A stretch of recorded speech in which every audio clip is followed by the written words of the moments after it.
ஆற்றின் அருகே ஒரு சிறிய கிராமம் இருந்தது. அனைவரும் மகிழ்ச்சியாக வாழ்ந்து கிராம கோவிலில் வழக்கமான பிரார்த்தனைகளை செய்தனர். ஒருமுறை பருவமழை காலத்தில் பலத்த மழை பெய்தது. ஆற்றில் வெள்ளம் பெருக்கெடுத்து ஓடத் தொடங்கி கிராமத்திற்குள் புகுந்தது. அனைவரும் தங்கள் வீடுகளை விட்டு வெளியேறி பாதுகாப்பான இடத்திற்கு செல்லத் தொடங்கினர். ஒருவர் கோவிலுக்கு ஓடினார். அவர் விரைவாக பூசாரியின் அறைக்குச் சென்று அவரிடம், வெள்ள நீர் எங்கள் வீடுகளுக்குள் நுழைந்துள்ளது. அது வேகமாக உயர்ந்து வருகிறது. மேலும் கோயிலுக்குள் தண்ணீர் நுழையத் தொடங்கியுள்ளது. சிறிது நேரத்தில் அது தண்ணீருக்குள் மூழ்கிவிடும் என்பதால் நாம் கிராமத்தை விட்டு வெளியேற வேண்டும். அனைவரும் பாதுகாப்பான இடத்திற்கு செல்லத் தொடங்கியுள்ளனர். நீங்கள் அனைவரும் உடன் வர வேண்டும் என்று கூறினார். பூசாரி அந்த நபரிடம், நான் உங்கள் அனைவரையும் போல நாத்திகன் அல்ல. எனக்கு கடவுள் மீது முழு நம்பிக்கை உள்ளது. கடவுள் என்னை காப்பாற்ற வருவார் என்று நான் நம்புகிறேன். நான் கோவிலை விட்டு வெளியேற மாட்டேன். நீ போகலாம். ஆகவே அந்த மனிதர் வெளியேறினார்.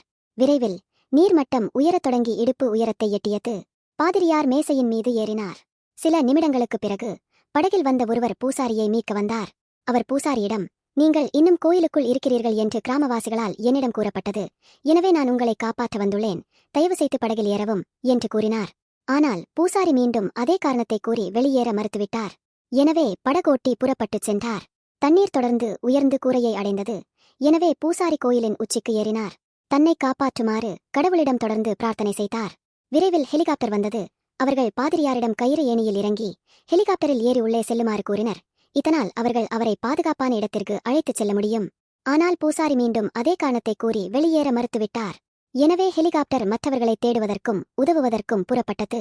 இறுதியாக கோயில் கிட்டத்தட்ட தண்ணீருக்குள் மூழ்கிய போது பூசாரி தனது தலையை உயர்த்தி புகார் செய்யத் தொடங்கினார். ஆண்டவரே, நான் என் வாழ்நாள் முழுவதும் உன்னை வணங்கினேன். உன் மீது என் நம்பிக்கையை காத்துக்கொண்டேன். நீ ஏன் என்னை காப்பாற்ற வரவில்லை? கடவுள் அவருக்கு முன்னால் தோன்றி புன்னகையுடன், ஓ பைத்தியக்காரனே, நான் உன்னை 3 முறை காப்பாற்ற வந்தேன். மற்ற கிராமங்களுடன் பாதுகாப்பான இடத்திற்கு செல்லுமாறு கேட்க நான் உங்களிடம் ஓடி வந்தேன். நான் ஒரு படகுடன் வந்தேன். நான் ஒரு ஹெலிகாப்டருடன் வந்தேன். நீங்கள் என்னை அடையாளம் காணவில்லை என்றால் என் தவறு என்ன? பூசாரி தனது தவறை உணர்ந்து மன்னிப்பு கேட்டார். அவர் மீண்டும் ஒருமுறை பாதுகாப்பான இடத்திற்கு செல்ல வாய்ப்பு கிடைத்தது. அதை அவர் ஏற்றுக்கொண்டார். கதையின் நீதி கருத்து: வாழ்க்கையில் எந்தமொரு காலனித்துவமும் இல்லாமல் வாய்ப்புகள் அறியாமலேயே வருகின்றன. நாம் அதை அங்கீகரிக்க தவறிவிடுகிறோம். வெற்றிகரமான வாழ்க்கையை வாழ வாழ்க்கை நமக்கு வாய்ப்பளிக்கவில்லை என்று தொடர்ந்து புகார் செய்கிறோம். ஒரு சிறந்த வாழ்க்கையை உருவாக்க உங்களுக்கு கிடைக்கும் ஒவ்வொரு வாய்ப்பையும் எப்போதும் பயன்படுத்திக் கொள்ளுங்கள்.